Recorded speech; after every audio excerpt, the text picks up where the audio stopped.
नमस्कार साथीहरु, मेरो नाम विजय र तपाई हेर्दै हुनुहुन्छ टेक्निकल विजय। साथीहरु, आज म तपाईलाई यस भिडियोमा बताउन गइरहेको छु दुईटा एप्लिकेसन एउटा मोबाइलमा कसरी चलाउने। सही सुन्नु साथीहरु, तपाईले एउटा मोबाइलमा तपाईले दुईटा एप्लिकेसन चलाउन सक्नुहुन्छ। जस्तै तपाईले एउटा फेसबुक चलाउनुहुन्छ भने तपाईले दुईटा फेसबुक तपाईले चलाउन सक्नुहुन्छ। मेसेन्जर पनि दुईटा चलाउन सक्नुहुन्छ। WhatsApp पनि दुईटा चलाउन सक्नुहुन्छ। तपाईले जुन एप्लिकेसन दुईटा चलाउन खोज्नु भएको छ, तपाईले त्यो एउटा सेटिङ अन गर्नुपर्ने हुन्छ। त्यो सेटिङ अन गरेर तपाईले दुईटा एप्लिकेसन चलाउन सक्नुहुन्छ। आउनुहोस् दुईटा एप्लिकेसन एउटा मोबाइलमा कसरी युज गर्ने आज म तपाईलाई यस भिडियोमा बताउन गइरहेको छु। दुईटा एप्लिकेसन एउटा मोबाइलमा युज गर्न आउँदैन भने यो भिडियो अन्तसम्म हेर्नु होला। दुईटा एप्लिकेसन एउटा मोबाइलमा कसरी युज गर्ने त्यसको लागि म आफ्नो मोबाइल स्क्रिन शेयर गर्न गइरहेको छु। मोबाइल स्क्रिन शेयर गर्नुभन्दा पहिला प्लिज भिडियोलाई लाइक गर्नु होला र साथै च्यानलमा नयाँ हुनुहुन्छ भने च्यानललाई सब्स्क्राइब गर्नु होला। साथीहरु, अब हामी लागौ मोबाइल स्क्रिन तर्फ।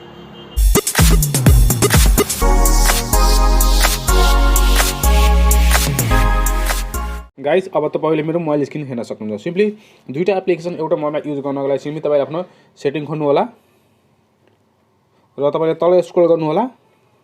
तल स्क्रोल गर्नुहुन्छ भने तपाईले यहाँ हेर्न सक्नुहुन्छ एप्लिकेसनको अप्सन दिएको छ। तपाईले यहाँ एप्स दिएको छ, एप्समा सिम्पली यसो टच गर्नु होला र तपाईले तल यता स्क्रोल गर्नुहुन्छ भने यहाँ डुअल एप्स दिएको छ। तल तपाईहरुले हेर्न सक्नुहुन्छ। डुअल एप्समा ओपन गर्नु होला र तपाईले कुन एप्लिकेसनलाई तपाईले दुईटा एप्लिकेसन चलाउनु मन छ। मैले अलरेडी नै WhatsAppलाई मैले दुईटा बनाएर राखेको छु। इन्स्टाग्रामलाई मैले बनाएर राखेको छैन। सिम्पली एउटै मोबाइलमा दुईटा इन्स्टाग्राम चलाउनको लागि सिम्पली तपाईले इन्स्टाग्राम ओके गर्नु होला र तपाईले डुअल एप्स दिएको छ। सिम्पली यता इनेबल अप्सनलाई इनेबल गरिदिनु होला र तपाईले यो एप्लिकेसन दुईटा तपाईको मोबाइलमा भइहाल्छ।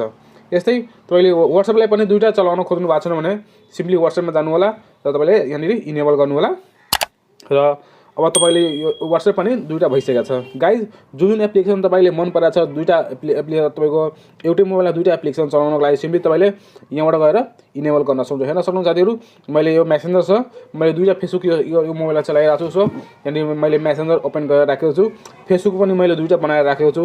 यहाँ मोबाइल ब्याङ्किङ जुन छ मैले NCC ब्याङ्कको दुईटा मेरो ब्याङ्कमा दुईटा खाता छ। एउटा बुवाको र एउटा मेरो। म दुईटै खातालाई मैले एउटै मोबाइलबाट मैले म्यानेज यहाँबाट गरिरहेको छु। पेपललाई पनि मैले दुईटा चलाउन सक्छु। गाइज, जुन तपाईले एप्लिकेसन मन परेको छ दुईटा चलाउनको लागि सिम्पली यहाँबाट इनेबल गर्न सक्नुहुन्छ। र मैले तपाईले देखाउन चाहन्छु मैले अलरेडी नै यहाँ फेसबुक बनाएर राखेको छु। हेर्न सक्नुहुन्छ मेसेन्जर दिएको छ, फेसबुक दिएको छ र एउटा अझै तपाईले यता मैले देखाइदिएँ यहाँ फेसबुक र मेसेज यहाँ हेर्न सक्नुहुन्छ। गाइज, यो तरिका तपाईले एउटै मोबाइलमा दुईटा एप्लिकेसन चलाउन सक्नुहुन्छ। आई होप साथीहरु यो भिडियो तपाईलाई मन परेको होला। मन परेको छ भने प्लिज भिडियोलाई लाइक गर्नु होला र साथै च्यानलमा नयाँ हुनुहुन्छ भने च्यानललाई सब्स्क्राइब गर्नु होला। साथीहरु, नमस्कार, जय नेपाल।